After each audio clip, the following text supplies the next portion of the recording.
युधिष्ठिर को राज तिलक हो चुका था, पर उसका मन नहीं लगता था। कहता मेरी वजह से कितने लोगों की मृत्यु हो गई, मैं सिंहासन पर कैसे बैठूं जिसने इतने लोगों का कत्लेआम किया है। सब लोगों ने युधिष्ठिर को समझाया।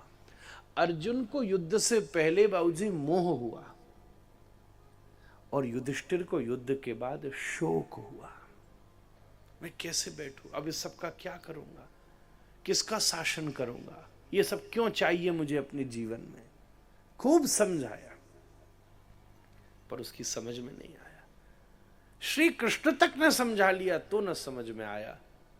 तभी याद आया कि भाई इनको कोई समझाएगा तो शायद जिस पर बीती है वो ही समझाएगा। और स्मरण हुआ कि कुरुक्षेत्र के मैदान में सब मारे गए हैं, पर अभी भी उन लाशों के बीच श्याम सुंदर की प्रतीक्षा करते पितामह भीष्म उपस्थित हैं।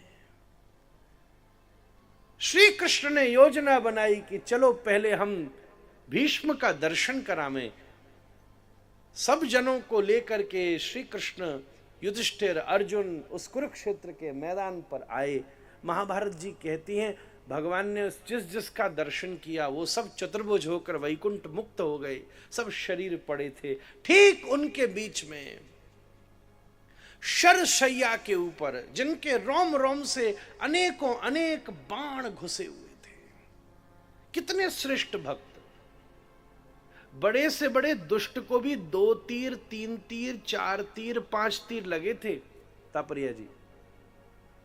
पर भीष्म के तो जितने बालों के छिद्र है ना, उसमें भी 1 तीर लगे हुए थे।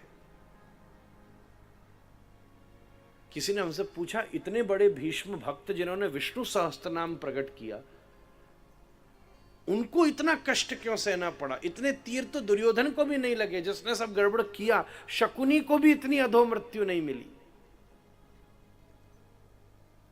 तो एक संत ने बड़ा अच्छा जवाब दिया, क्योंकि भीष्म ने कुछ गलत तो नहीं किया, पर किसी को गलत करने से ताकत होते हुए भी रोका नहीं महाराज।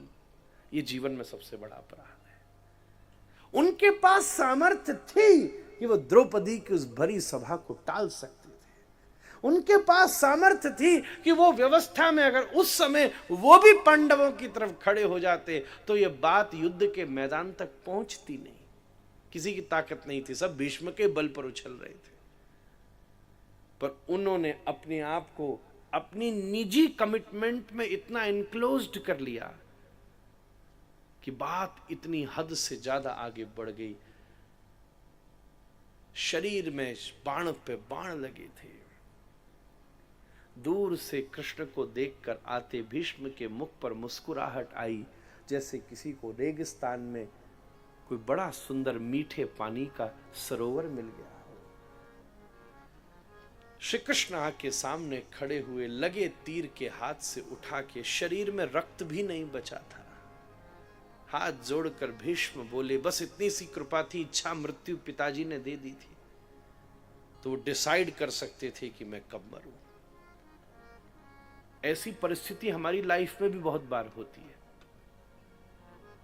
उस समय अवसर मिल जाता है, हम समय, मुहूर्त और विचार को केंद्रित कर लें। हे प्रभु, आप द्वार पर आए हो। इस समय न मैं दौड़ करके परिक्रमा लगा सकता हूं, न पूजा कर सकता हूं। मेरे पास न शरीर में ताकत बची है। बस मेरे पास कुछ है तो मेरी ये छोटी सी मति है। इस मति को ही नारियल की तरह मैं आपके श्री चरणों में समर्पित करता हूं। आप कितने पतित पावन हो।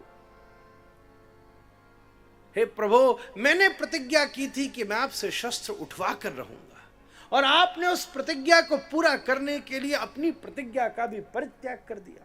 युद्ध के मैदान में आज जब पितामह भीष्म उतरे तो उनके बाणों से तीर निकलने वाले तीर, धनुष से निकलने वाले बाण अर्जुन को हतप्रभ करते थे। आग्नेय पारजन्य से अर्जुन का कवच खुल गया था, मुकुट गिर गया था, बाजूबंद टूट गए थे, खाल पलट गई थी, स्वेदाक्रांत पार्थ हतप्रभ हो गया था। आज ज्वालामुखी की तरह गर्जना करते भीष्म सामने खड़े थे। और जब सारे अस्त्र चल गए, अंत में केवल ब्रह्मास्त्र का आवाहन करने लगे। कृष्ण समझ गए अगर ब्रह्मास्त्र चल गया तो आज अर्जुन को कोई नहीं बचा सकता। आवाहन करते भीष्म को देखकर श्री कृष्ण रथ से एकदम टूट पड़े। देखा आसपास कोई शस्त्र था नहीं, न उठाने का वचन लिया था, तो एक रथ का टूटा पहिया पड़ा था, उसी पहिए को उठा लिया। वो पहिया घूमने लगा, हुंकार भर के श्री कृष्ण एकदम भीष्म की तरफ दौड़ने लगे। धरती फट गई। अर्जुन ने देखा अरे श्री कृष्ण दौड़ रहे हैं, एकदम घायल अर्जुन दौड़कर कृष्ण के चरण पकड़ लेता है। हे पितामह, हे श्याम सुंदर, अगर तुम हम लोगों के लिए प्रतिज्ञा तोड़ोगे तो इस धरती पर कौन प्रतिज्ञा का पालन करेगा। भगवान ने अपने पीतांबर को उतार के धरती के ऊपर रखा, अर्जुन के हाथों से पाम को निकाला, पहिए को एक ओर फेंका, कहा मुझे छोड़ भाई, देख सही भीष्म को सामने, मेरी कोई प्रतिज्ञा नहीं है, मेरा भक्त जो प्रतिज्ञा कर ले उसी को पूरा करना ही मेरी प्रतिज्ञा है।